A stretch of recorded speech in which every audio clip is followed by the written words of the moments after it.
Hope you are doing well. Now we're gonna learn an interesting thing, which is very crucial, especially if you are solving passive voice and active voice, right? So we have to understand. By giving an example, I'll just let you know the process how to solve active voice and passive voice. And for your better understanding, I'm going to leave this message in Bengali. That's your mother tongue most probably. So যারা বাংলা ভাষায় কথা বলে তাদের জন্য এই ছোট্ট টিপসটা আমি দিতে যাচ্ছি. So if somebody wants to solve passive voice, this is very important to identify from a sentence, right? Passive voice যদি আমরা করতে যাই তাহলে সেন্টেন্স থেকে দুটো জিনিস আমাদের আইডেন্টিফাই করা খুবই ইম্পর্ট্যান্ট. সেই দুটো জিনিস কি? ফর এক্সাম্পল, তোমাদের পরীক্ষার সময় একটা প্যাসিভ ভয়েস আসলো, okay? So let me teach you by giving an example on the board. তো বোর্ডে এক্সাম্পলটা দিয়ে দিই. For example like I play computer game after study. I play computer game after study. So this is an example. Suppose you have to make it passive, right? So তোমাদের যদি এটা প্যাসিভে করতে হয়, so what is the thing that you have to know and understand? তো এটাকে যদি passive করতে হয় তাহলে আমাদের কি করতে হবে? First of all you have to identify the tense of the sentence, right? তো সেন্টেন্সের মধ্যে আমরা টেন্স কি করে খুঁজে বের করি? সেন্টেন্সের মধ্যে যদি ভার্ব থাকে, ভার্বটা আমাদের ডাইরেক্টলি টেন্স বলে দেয়, and that's why this verb is called finite verb. যে ভার্বটা আমাদের টেন্স বলে দেয় সেটাকে আমরা ফাইনাইট ভার্ব বলি. আর যদি কোনো অক্সিলারি ভার্ব থাকে, ফর এক্সাম্পল এটা যদি থাকতো I was playing computer game after my study, তখন কিন্তু আই অ্যামটা ছিল অক্সিলারি ভার্ব. মানে কি, এক কথায় যদি বলি, তো যে ভার্বটি আমাদেরকে টেন্স বলে দেয় তাকে আমরা ফাইনাইট ভার্ব বলি, আর যেটা টেন্স বলে দেয় না সেটাকে আমরা নন ফাইনাইট ভার্ব বলি. সো এই সেন্টেন্স আমরা কি দেখছি? Play is the main verb and play is telling you this is present form বা বেস ফর্ম. প্লে মানে প্রেজেন্ট ইনডেফিনিট টেন্স. তো এটা প্রেজেন্ট ইনডেফিনিট টেন্সটাকে আমরা আইডেন্টিফাই করলাম. So after identifying the present indefinite tense, the second most important thing that you have to find out from the sentence is direct object. তো তোমাদের direct object একটু বলে দিই, যদি তোমরা না জেনে থাকো তোমাদের সুবিধা হবে অ্যাক্টিভ প্যাসিভ ভয়েসগুলো করতে বা প্র্যাকটিক্যালি ইউজ করার জন্য যখন আমরা ইংরেজিতে কথা বলছি. তো what is the direct object? তো ভালো করে তোমরা দেখো যে ভার্বটা তো পেয়ে গেলাম, প্লে মানে কোনো কিছু করা মানে ভার্ব. প্লে কি প্লে করি? কোয়েশ্চেন্স করো, ask question with what. What do I play or what do you play? কি প্লে করি? Computer game. কি দিয়ে যদি প্রশ্ন করি অ্যান্সারটা কি আসবে? Computer game. This is called the object or direct object. Okay, and this direct object is most important to find out if you want to solve from active to passive. Okay, তো পেয়ে গেলাম কি play করি, direct object হয়ে গেল computer game. আর after my class this is the additional part of the sentence, so we can call sometimes phrase or we can also call it complement. Okay, তো যাই হোক, তো এখানে আমি বসাবো কি, I play computer game after my study. তো tense কোনটা আছে? Present indefinite. তো প্রেজেন্ট ইনডিফিনিট টেন্সের প্যাসিভ ভয়েস কি যদি তোমরা না জেনে থাকো, যদি তোমাদের টিচার তোমাদের না শিখিয়ে থাকে, তাহলে কিন্তু এই সেন্টেন্সটা থেকে তোমরা দেখে নিতে পারো.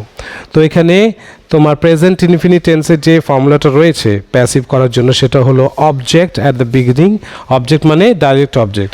দ্যাটস ওয়াই তোমাদেরকে কিন্তু প্রথমে ডাইরেক্ট অবজেক্টটাকে বের করতে হবে. তাহলে কম্পিউটার গেম লিখে দিলাম, computer game. Okay, my handwriting is so beautiful but better than a doctor, right? তো কম্পিউটার গেম, আর এখানে কি দিব? Is am is are. কারণ ইজ কেন হলো? Because play is the V1 means ভার্বের ফার্স্ট ফর্ম, দ্যাটস ওয়াই এখানে অ্যামিজার বসবে. কম্পিউটার গেম ইজ, ইজের পরে প্লেটা যে আছে এটা ভার্বের থার্ড ফর্ম বসবে, played. Computer game is played কোথায়? After study and then by me. Now a lot of students may also ask me this question, sir, by me after স্টাডিটা কেন হবে না? So it sounds better. তাছাড়া একটা কারণ হলো কি, আমরা জানি যে প্যাসিভ ভয়েস হলো অপোজিট অফ ওই টেন্স. অ্যাক্টিভ ভয়েসের অপোজিট হলো প্যাসিভ ভয়েস, ঠিক আছে? তো যদি অপোজিট হয় তার মানে কি দেখছি আমরা, টেন্সের যদি অপোজিট প্যাসিভ ভয়েস হয়ে থাকে তাহলে সাবজেক্ট যদি বিগিনিংয়ে থাকে তাহলে অপোজিট যদি বলি তাহলে সাবজেক্টটা লাস্টে চলে আসছে, তাই না? আর অবজেক্টটা যে আছে, ডাইরেক্ট অবজেক্টটা যে আছে, এই ডাইরেক্ট অবজেক্টটা সবসময় প্যাসিভ ভয়েসের সামনে থাকবে, মনে যেন থাকে, ঠিক আছে? Direct object. তো অনেকে তোমরা উঠে রেখে দাও। There are so many students who cannot even identify direct object or indirect object. তবে একটা ক্লু বলে দিই, সেন্টেন্স থেকে যদি ডাইরেক্ট অবজেক্ট তোমরা বের করতে চাও তাহলে তোমরা ভার্বকে কি দিয়ে প্রশ্ন করো, ঠিক আছে? কি, দেখো এখানে যেমন আছে আমি কম্পিউটার গেম খেলি পড়ার পরে, তো তুমি কি খেলো? কম্পিউটার গেম, ডাইরেক্ট অবজেক্ট হলো। আর অনেকে বলে যে না, রিমেনিং পার্টটা নাকি indirect object, that's a completely bullshit idea. Okay, তোমরা কখনোই ওই ডাইরেক্ট অবজেক্ট পাওয়ার পরে তারপরে এক্সট্রা পার্ট যেমন আফটার দ্য স্টাডিটাকে কোনো দিন ইনডাইরেক্ট অবজেক্ট বলবে না, কারণ ইনডাইরেক্ট অবজেক্টকে খোঁজার জন্য আমাদের হুম দিয়ে কোয়েশ্চেন্স করতে হয় মেন ভার্বকে, ঠিক আছে? তাহলে কি এক্সাম্পল দিয়ে দিয়ে একটা তোমাদের ইনডাইরেক্ট অবজেক্ট আমরা কি করে খুঁজবো? আচ্ছা, she told me a nice story, nice story. Okay, তো এখানের মধ্যে তোমাদের দেখিয়ে দিচ্ছি কোনটা ডাইরেক্ট অবজেক্ট, কোনটা indirect object, and how to identify them. Okay, that will help you to solve active and passive voice in examination. তাহলে এখানে ডাইরেক্ট অবজেক্ট কোনটা? টোল্ড হলো আমাদের ভার্ব, তাই না? V2, second form of main verb. তাহলে ভার্বটা পেয়ে গেলাম। আর ডাইরেক্ট অবজেক্ট কোনটা? Just ask question to the main verb with what, কি বলেছিল, সে আমাকে কি বলেছিল। অ্যান্সারটা হবে a nice story. This is the D object, means direct object. Okay, তো এখানে হলো ডাইরেক্ট অবজেক্ট আছে। Now identify the indirect object. এখানে ইনডাইরেক্ট অবজেক্টও আছে, যদি আমরা বলি কাকে বলেছিল, দেখো হুম দিয়ে। তাহলে কি দেখলাম আমরা? যদি আমরা হোয়াট দিয়ে কোয়েশ্চেন্স করি ভার্বকে, বেরিয়ে যায় ডাইরেক্ট অবজেক্ট। আর যদি আমরা হুম দিয়ে কোয়েশ্চেন্স করি তাহলে বেরিয়ে যায় indirect objects. So let's ask this question with whom did she tell a nice story? Answer is me, right? This is indirect object. Very simple. So let's change this voice with the indirect object here. তো এখানে indirect object দিয়ে আমরা voice চেঞ্জটা করে ফেলি। তাহলে indirect অবজেক্টের আমরা মিটাকে আগে আনি, মিটাকে আগে আনলে কি হয়ে যাবে? আই। আর টোল্ড ছিল ওয়াজ, টোল্ড ছিল ওয়াজ আর বসবে মেন ভার্ব যদি V2 থাকে। তাহলে আই ওয়াজ টোল্ড, আর টোল্ডের থার্ড ফর্ম তো টোল্ডই হয়। আই ওয়াজ টোল্ড, এবার বসিয়ে দাও direct object, a nice story, a nice story. কার দ্বারা? By her, by her. Okay, so this is how you have to solve active voice into passive voice after identifying direct object and indirect object. তো এইভাবে তোমরা কিন্তু indirect object থেকে direct object অথবা direct object থেকে indirect object করতে পারবে। Okay, active থেকে প্যাসিভ। আর what is the use of passive voice?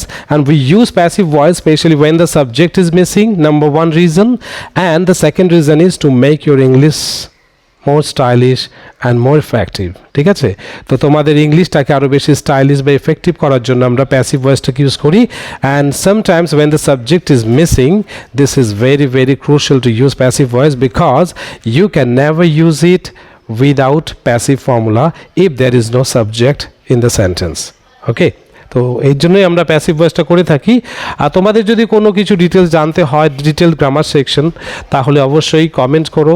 তো গ্রামার যদি না পারো তাহলে I don't think that you can build your confidence. You can never be a confident public speaker in the public places.